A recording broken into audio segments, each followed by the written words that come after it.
Good evening, you're watching the main news on HKIBC. I'm Joanna Ho. Here's a look at tonight's top stories. Chief Executive John Lee hopes to lure oil-rich investors to the city as he kicks off his Middle East tour in Saudi Arabia. A coming-of-age documentary has been pulled from cinemas after a protagonist says she has never consented to public screenings.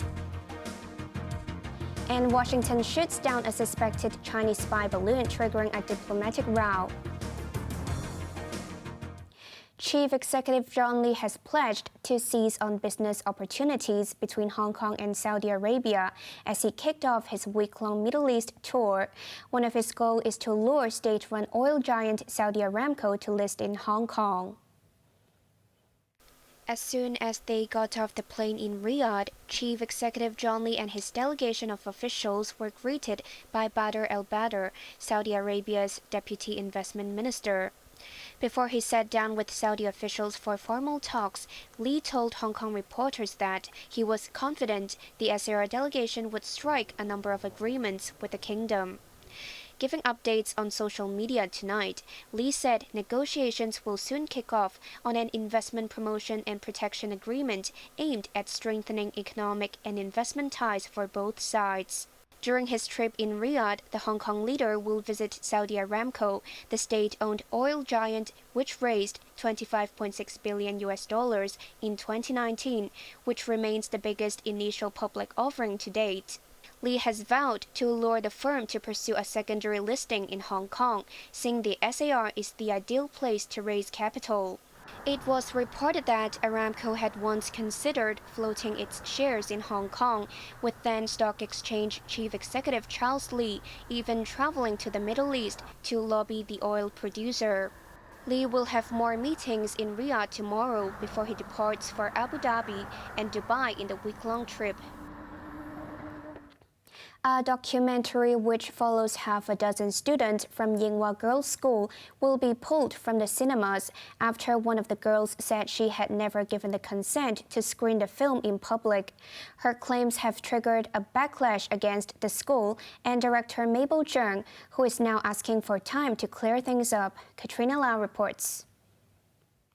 After much fanfare, To My 19-Year-Old Self finally hit the cinemas across the city last week.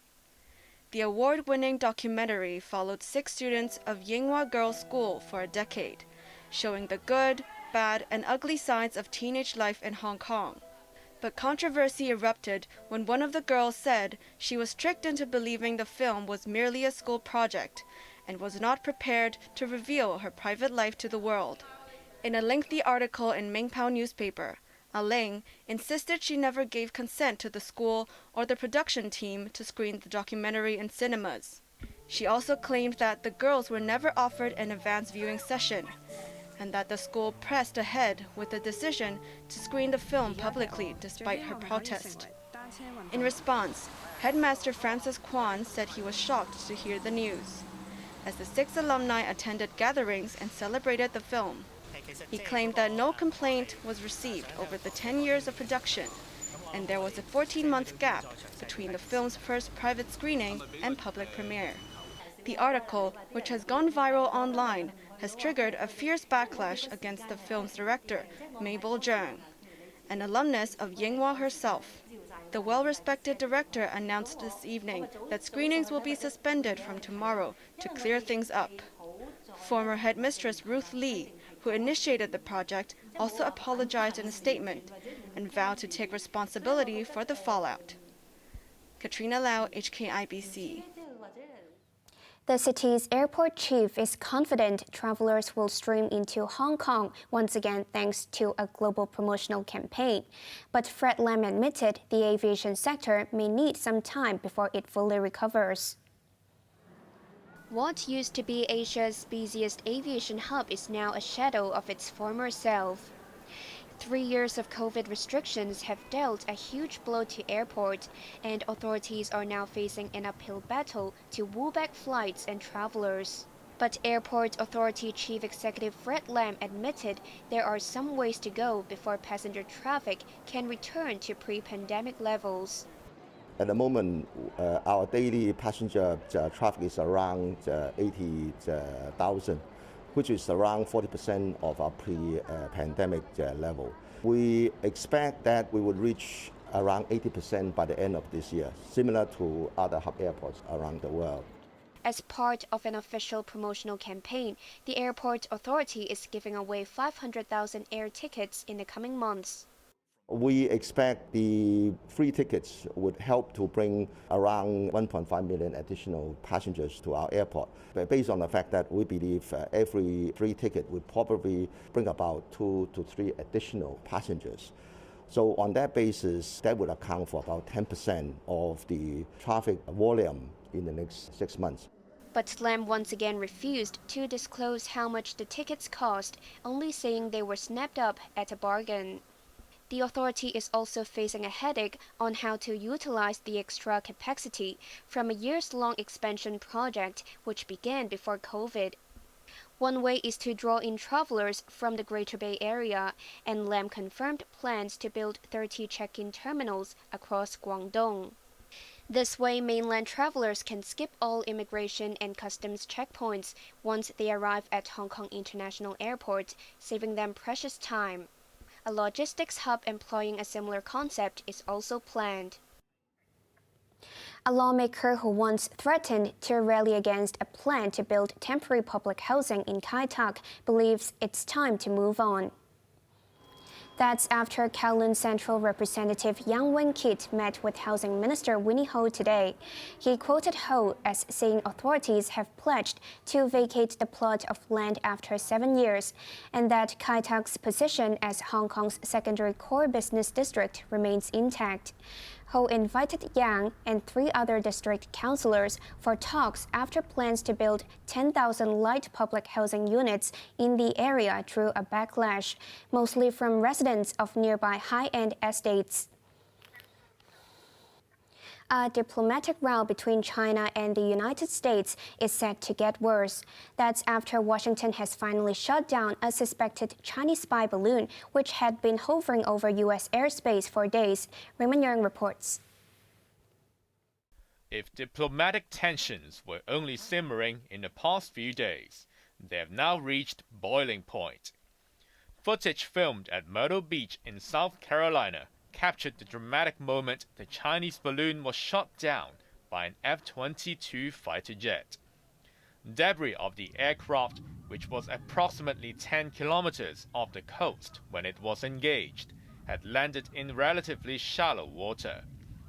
The military will now try to retrieve the equipment for analysis. But with the balloon already traversed continental U.S. airspace for days, questions remained why it wasn't intercepted earlier.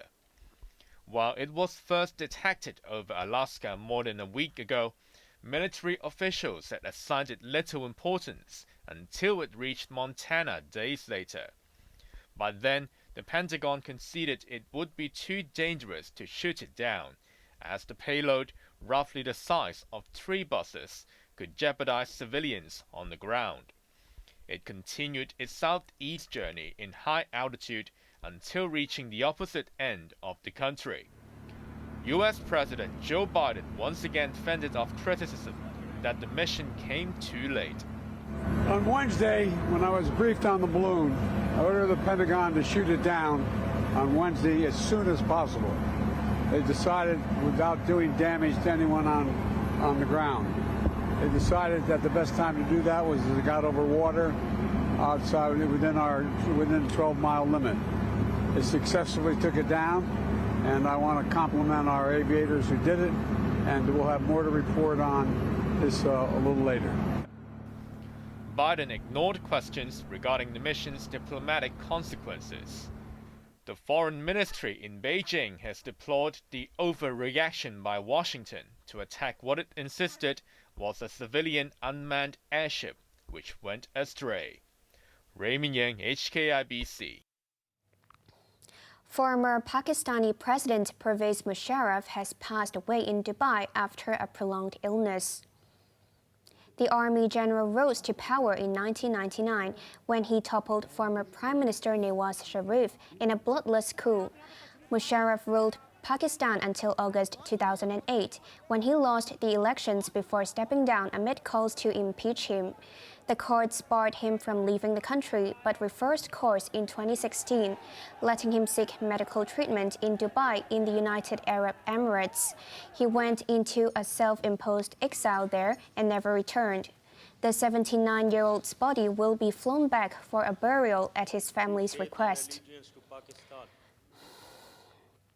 A search is underway for 9 South Korean fishermen who went missing after their boat capsized.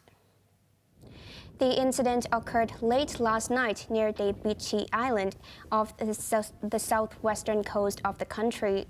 A nearby ship rescued 3 other crew members who said the boat's engine room was flooded before it tipped over. Authorities are planning to salvage the vessel as the search by the Coast Guard continues. Continuing on his African tour, Pope Francis arrived in South Sudan after visiting Congo. Francis is the first high-level international dignitary to visit the impoverished country since its inception and separation from Sudan in 2011. Traveling with the Archbishop of Canterbury, Justin Welby, and the leader of the Church of Scotland, Lane Greenshields, Francis met with President Salva Kiir. The pontiff appealed to the country's leaders to end conflict and bloodshed as he led a Sunday Mass in the capital, Juba.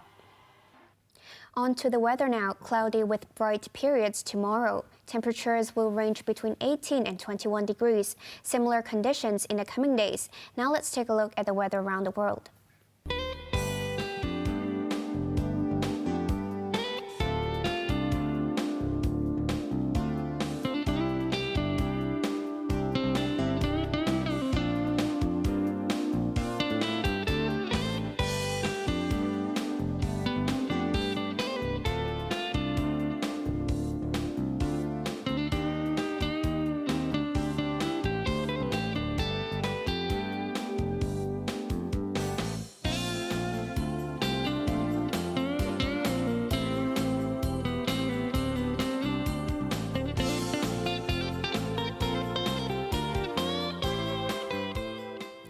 That's our main news for Sunday night. Join us for more news at 11. I'm Joanna Ho. Thanks for watching. Good night.